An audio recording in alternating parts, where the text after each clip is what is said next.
on the Ming Quong podcast. In it, we discuss the significance of discovering and rediscovering cultural roots. So through our stories and through our interviewee, Nona Mock Wyman stories, we're going to gain some insight into the different perspectives of growing up Asian American. So a bit about Nona. She was born in 1935, and one of her earliest memories when she was 2 years old was being abandoned at the Ming Quong Orphanage in Los Gatos in 1935.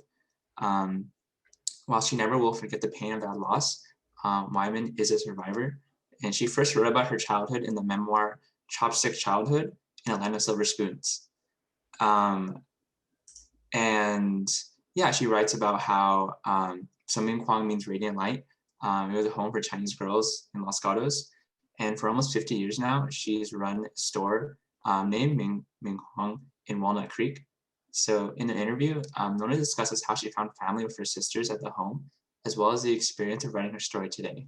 She talks about the MQ girls and how they didn't want to leave the home and how people are often surprised that she turned out okay.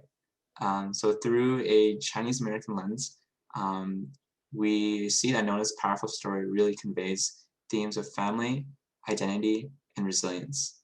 And I'm gonna pass it off to my group members if they want to add. Yeah, I just have to say that we had a really great time interviewing Nona and just learning a lot more about her story. She was completely open about talking about everything that she went through and the experiences of those that she shared that experience with as well. And yeah, it was really incredible to be able to talk to her about something that at least I didn't know anything about in terms of Chinese orphanages in America.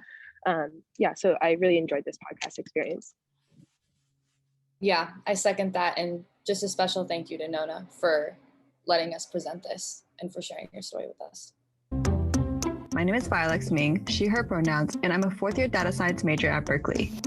Hi, my name is Em Miller, and I use she, they pronouns. I'm a first-year transfer student and English major at Berkeley. I'm hoping to minor in Asian American and Asian diaspora studies. Hello, everybody. I'm Ben Vo, he, they pronouns, and I'm also a transfer student studying Asian American and Asian diaspora studies. I'll be graduating this semester. Hi, I'm Elisabeth, and I use she, her pronouns. I'm a second year studying cognitive science and design, and this is the first Asian American studies class I've taken, and I'm hoping to make it into a minor. So now we go to Nona, who was kind enough to answer some of our questions that we have for her about growing up in a Chinese orphanage in America. Question number 1 was... Oh, yeah. The first question is, what were some influential moments in your life that shaped your cultural identity and heritage? Oh, okay. Since the age of 2 years old, growing up in a Chinese girls' orphanage shaped my life to the extent of knowing we were the only Chinese girls in a town of mostly Caucasians. So I really wasn't truly aware. But at the annual parade through the town of Los Gatos, we were featured in fancy, elaborate Chinese outfits. Although one was a peasant in a large coolie hat with a bamboo pole holding a basket full of vegetables. That was a crowd pleaser. Okay, and the photographer always ran by our side to capture our jubilated faces. So I guess that probably made a difference in that we were kind of proud and just happy that we were in the parade and the photographer was interested in us. Well, when we first opened the store, it was called The Melting Pot. But The Melting Pot was a restaurant with fondue, so they had the right to it first. So Ming Quong was my second choice, plus a few others, but Ming Quong was the one that really spoke to us. And that motivated me to share my experiences at the orphanage. When people would come into the store, then I'd say, do you know what Ming Quong means? And so that led on to other things. And that's how the first book, Chopstick Childhood, came about. And that came about with encouragement from my husband, who was a social worker, and later a teacher for the educationally handicapped students.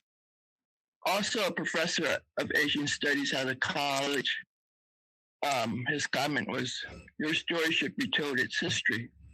I did receive an award for humanitarianism. Now that was a new word for me because I didn't even know how to spell it.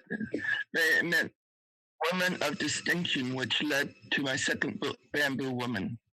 How do you think growing up in the Ming Quong Orphanage set you apart from Chinese children that grew up in a more traditional setting? Oh my goodness, okay. Let's see. At least there's no parents bickering, no one drinking, and no worry about expenses. Didn't have to worry about our next meal, which was probably prevalent in those days. And our clothing was always neat. At the home, we were taught religious songs and attended Sunday school. And when we were older, we even went for the older kids. So that's how our life set us apart, I guess. So you said you stayed at the orphanage until you were 13, right? Right. So what happened after? So after the orphanage, were you adopted? Oh, no. No one at the home ever wanted to be adopted because that meant that we would have to leave all our friends. And that's what was family to us, all the girls. So we were very close. When I was 13, I had to move up to the Oakland home. The Oakland home is close to Lake Merritt, which is close to Chinatown. It's just about 3-4 blocks away. So that was in hopes that we would learn our Chinese culture, plus go to the Chinese Presbyterian church for a change, and not an all white church, which was fine with me because I didn't know the difference. Except that I noticed that when I went up to the Oakland church, well, it sure seemed poor compared to the Los Gatos church. You know, everything else in the Los Gatos church just seems like it was brand new, but in the Oakland churches looked like it's been there for centuries. So that there was a difference there in the looks of the church. Oh, wow. Interesting. So comparing like the Oakland church to the Los Gatos church, I would say you definitely like the Los Gatos one more, right?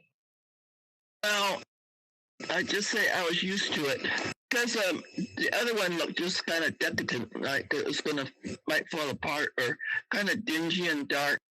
And it's not that I didn't like it, it's just